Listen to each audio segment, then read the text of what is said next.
अब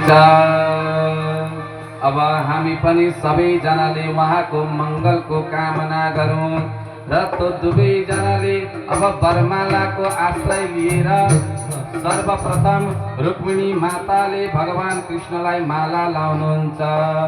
मङ्गलम भगवान विष्णु मङ्गलम गरुडध्वज मङ्गलम पुण्डरीकाक्षो मंगलाय तनो हरि। मनस रुक्मिणी कृष्ण भगवान को विवाह संपन्न भयो, विवाह संपन्न भयो, विवाह संपन्न भयो।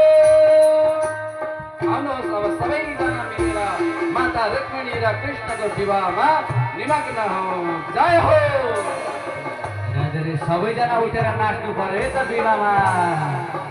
जय हो। राधे राधे।